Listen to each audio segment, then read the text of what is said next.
This day in sports history.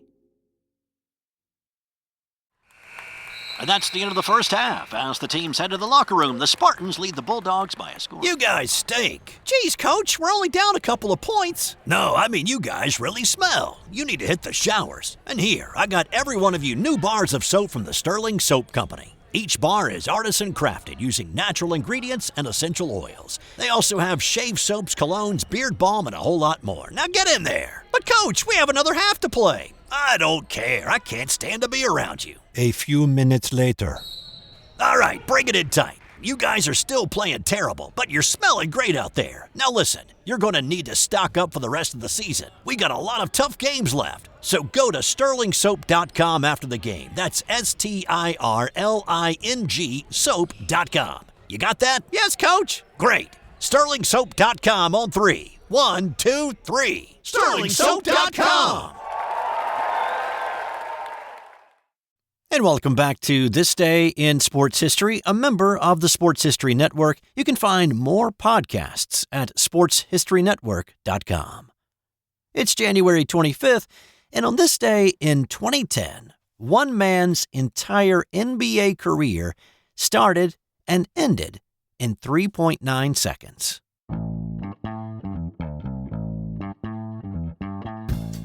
Gone in 60 Seconds was a Nicolas Cage movie from 2000 that was a remake of the 1974 classic.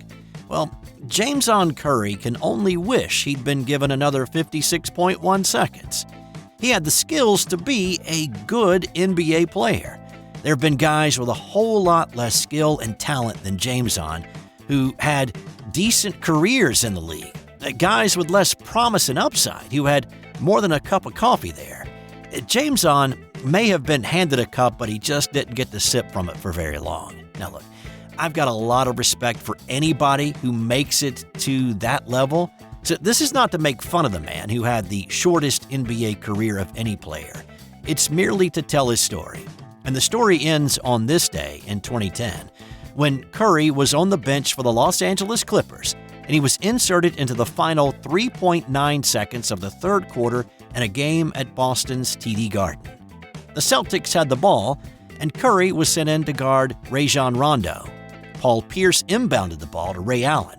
Rondo cleared some space for Allen, who drove to the basket, but he lost the handle on the ball, and he just couldn't get a shot up before the end of the quarter. Curry headed to the bench, ready for more action in the fourth quarter.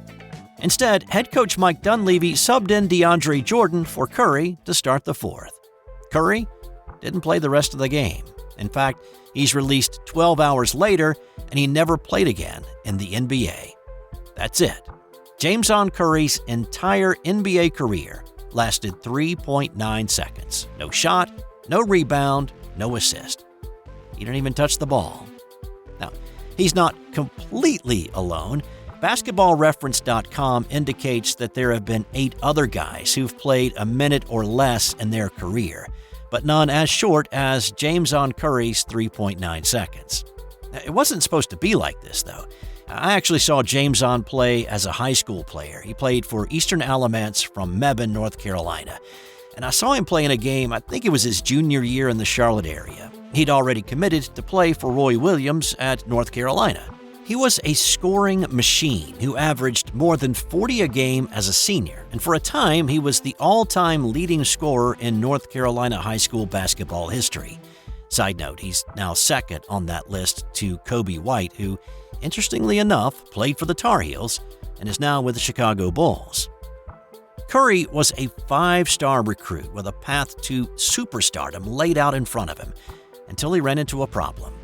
The day after scoring 47 in a game in early February 2004, local police conducting a drug sting on area high school students arrested JamesOn and about 60 other Alamance County high school students from 6 different schools. North Carolina rescinded their scholarship offer soon after. Curry eventually got offers from other schools willing to give him a second chance, and he signed to play with Oklahoma State. He helped the Cowboys make it to the Sweet 16 his freshman year, and he started every game as a sophomore, averaging 14 points and 4 assists a game. NBA teams started showing some interest. Well, against head coach Eddie Sutton's advice, JamesOn declared his intent to play in the NBA after just 2 years in Stillwater.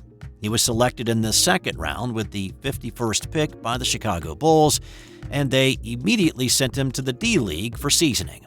Another screw-up cost him another shot when he was arrested for public urination in Portland in 2008. And then when he was actually on the Bulls roster, a missed team flight from Chicago to New York continued his problem child persona among folks with the Bulls that he just couldn't seem to escape. He was released by Chicago. He spent some time in Europe before coming back to the States and finally getting his chance with a 10-day contract with the Clippers that resulted in his one and only blink-of-an-eye moment on an NBA court on this night in 2010. On this day in 1972, it was perhaps the ugliest brawl on a basketball court. And seriously, if there is one uglier than this one, I don't even know if I want to see it. This was disturbing to watch. This was 6th-ranked Ohio State on the road at number 16, Minnesota. There were 17,000 folks packed into Williams Arena that night, and another 10,000 watching on closed-circuit TV in the adjacent hockey arena. The Buckeyes were up 50-44, and they had the basketball with 36 seconds left in the game. Buckeye center Luke Whitty drove to the basket, and he was flagrantly fouled by Minnesota's Clyde Turner. So Whitty is lying on the floor, and Minnesota's 6'9" Corky Taylor comes over and offers a hand to help Whitty get up. Well, when he does, Taylor pulls him closer, and then he knees Whitty in the groin, and he crumples to the floor again. And that's when the melee started. This wasn't just a couple of players. The entire Gopher bench emptied and started chasing Ohio State players. Fans poured out of the seats and started swinging. Fans came over from the hockey arena next door to get in on the brawl. Even the Minnesota Gopher mascot got in on the action and started punching Ohio State forward Mark Wager. Gopher forward Ron Behagen, who'd fouled out a few minutes earlier, can be seen in film footage from the game stomping on Whitty's head as he lies motionless on the floor. Minnesota forward Jim Brewer picked up Ohio State guard Greg Testerman and tossed him into the seats, where fans started pounding on him. The brawl lasted several minutes before a semblance of calm could be established, and it took that long because most of the security at the game that night had left the building with about 10 minutes to go to help with traffic after the game. The game was called off with time remaining on the clock. Ohio State players required a police escort to get back to their locker room and then later to their bus. 3 Buckeye basketball players were taken to a local hospital, with Mark Miner needing only a few stitches to close a cut over his eye, but the other 2, Wager and Whitty, were hospitalized in intensive care. Whitty needed 29 stitches to close cuts on his face, and he suffered a scratched cornea. In the aftermath, the Big Ten decided to only suspend 2 Minnesota players, Corky Taylor and Ron Behagen, for the remainder of the year. Minnesota head coach Bill Musselman is credited with creating the frenzy of emotion prior to this game, saying the game was the biggest in Minnesota basketball history and a loss would be worse than death because, well, you'd remember a loss and have to live with it. Ohio State coach Fred Taylor was apparently deeply affected by the fight and the resulting light penalties imposed on the Gophers. Prior to this, he'd won 72% of his games, and after it, his players noticed a change in his demeanor and his approach, and his winning percentage dropped to just 44%. He retired from coaching at the age of 52. It was as ugly a scene as you could possibly imagine that night.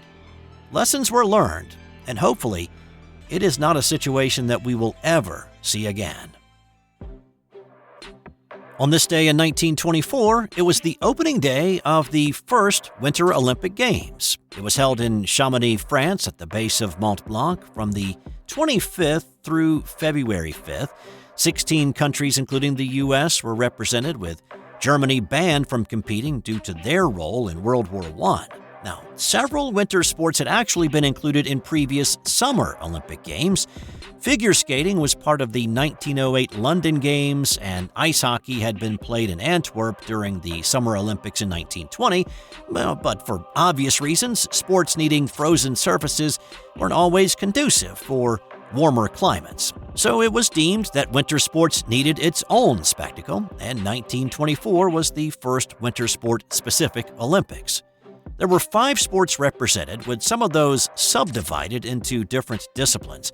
There was ice hockey, 4-man bobsleigh, curling, skating, and skiing. Skating included figure and speed skating disciplines, and skiing was split up into cross-country skiing, ski jumping, Nordic combined, which combined cross-country skiing and ski jumping, and an event called Military Patrol, which was a 4-man team event that has similarities to modern biathlon now, with cross-country skiing and shooting combined in one event.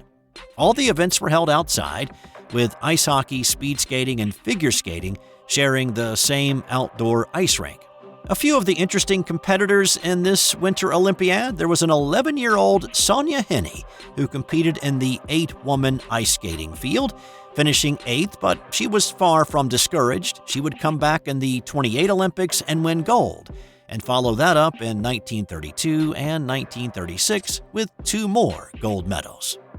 The American hockey team featured Taffy Abel, who was a Native American from the Ojibwe from Sault Ste. Marie, Michigan.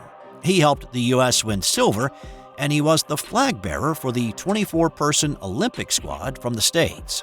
He would go on to become the first Native American to play in the NHL in 1926 with the New York Rangers and play on a couple of Stanley Cup winners. Norway collected the most medals, walking away with a total of 17, including 4 golds. The U.S. won 4 total medals, with one of those being gold. And an interesting fact about that gold: that medal was won by speed skater Charles Jutraw on the first day of competition, making him the first ever gold medal winner of the Winter Olympics. And in 1939, boxer Joe Louis knocked out John Henry Lewis in the first round of a bout fought in Madison Square Garden. The two were friends, and this fight was more of a favor to John Henry, who was nearly blind in one eye, and the sight in the other wasn't so great either. Joe wanted to give John Henry one decent payday before he retired, which he did after this fight. And time now for today's That's Got Nothing to Do with Sports fun fact. Now, you've heard the term devil's advocate, right? Well, did you know that devil's advocate used to be an official position in the Catholic Church? The person in that position examined potential candidates for sainthood, looking for unfavorable character flaws or misrepresentations of their life. Pope John Paul II eliminated the position in 1983. This has been an original Thrive Suite production.